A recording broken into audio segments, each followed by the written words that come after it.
मेरा नाम अथर्व देवराज है। मैं कानपुर से हूँ। मेरी उम्र 28 वर्ष है और मैं पेशे से बैंक क्लर्क हूँ। आज मैं आपके सामने एक अनोखी रहस्यमयी और भावनात्मक कथा लेकर आया हूँ। एक ऐसी विधवा स्त्री की कहानी जो अकेलेपन और अधूरेपन से जूझ रही थी।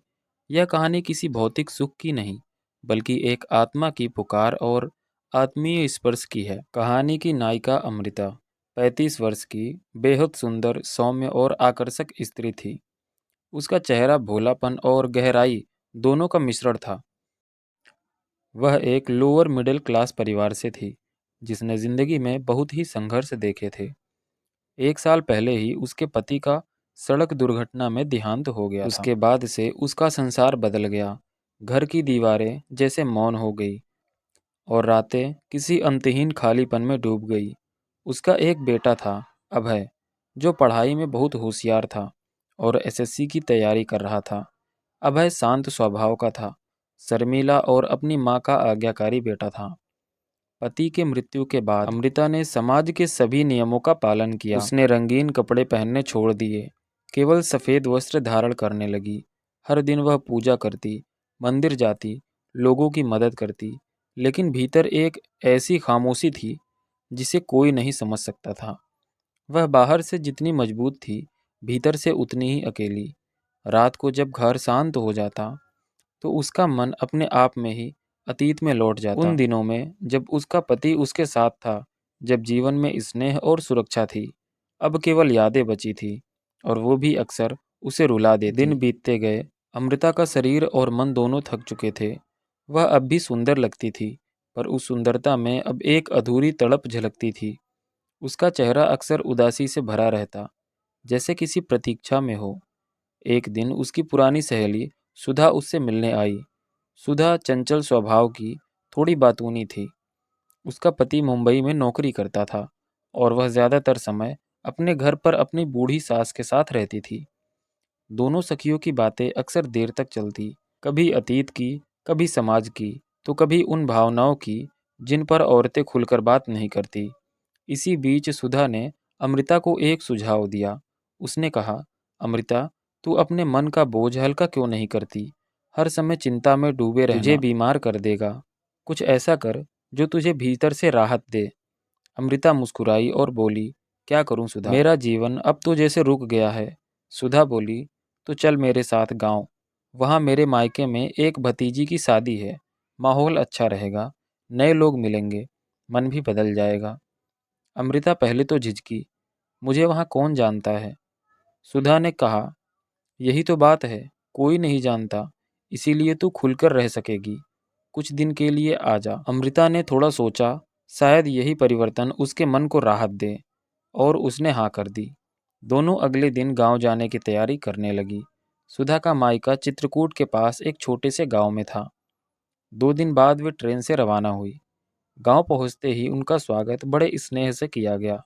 गांव का पर्यावरण निर्मल और शांत था। चारों ओर हरे पेड़, मिट्टी की सौंधी गंध और मंदिर की घंटियां। अमृता को लगा जैसे वह किसी दूसरे संसार में आ गई हो। शाम को सुधा उसे गांव का मंदिर दिखाने ले आई। वहां के पुजारी वृद्ध और गंभीर थे। चेहरे पर एक रहस्यमयी शांति थी। सुधा ने कहा, पंडित जी, यह मेरी सखी अमृता है। बहुत दुख झेल चुकी है, जरा इसका भविष्य बताइए। पंडित जी ने ध्यान से अमृता का हाथ देखा, फिर बोले, तुम्हारा जीवन संघर्षों से भरा रहा है। पति का साथ कम मिला, परंतु मन बहुत पवित्र है। तुम्हारे भाग्य में कुछ अनोखा लिखा है। तुम्हारे सामने 2 रास्ते हैं। एक, समाज के नियमों में बंधकर तिल तिल कर जीना, और दूसरा, अपनी आत्मा की पुकार सुनना और स्वयं को मुक्त करना। अमृता ने गंभीरता से पूछा, और अगर मैं दूसरा रास्ता चुनूं? पंडित बोले, तो तुम्हें इस पूर्णिमा की रात को एक साधना करनी होगी। गांव के बाहर बरगद के पेड़ के नीचे दीपक जलाना और अपनी मनोकामना प्रकट करना। जो आत्मा वहां निवास करती है, वह तुम्हारी पुकार सुनेगी। अमृता ने संकोच से कहा, क्या यह सुरक्षित है? पंडित ने मुस्कुराकर उसे एक तावीज़ दिया और कहा, इसे पहनकर जाना, इससे कोई नकारात्मक शक्ति पास नहीं आएगी। अमृता ने प्रणाम किया और सुधा के साथ लौट आई। उस रात वह देर तक सोचती रही, क्या यह सब सच होगा या केवल एक कल्पना है? अगले कुछ दिन गांव की हलचल में बीत गए। होली का समय था। चारों ओर उत्सव का माहौल था। पर अमृता के भीतर एक अजीब सी जिज्ञासा जाग चुकी थी। वह उस पूर्णिमा की रात का इंतजार करने लगी थी और आखिर वह रात आ ही गई।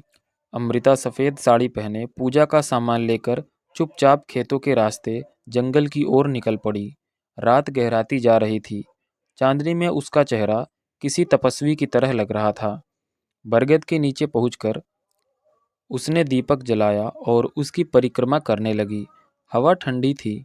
वातावरण में अजीब शांति थी।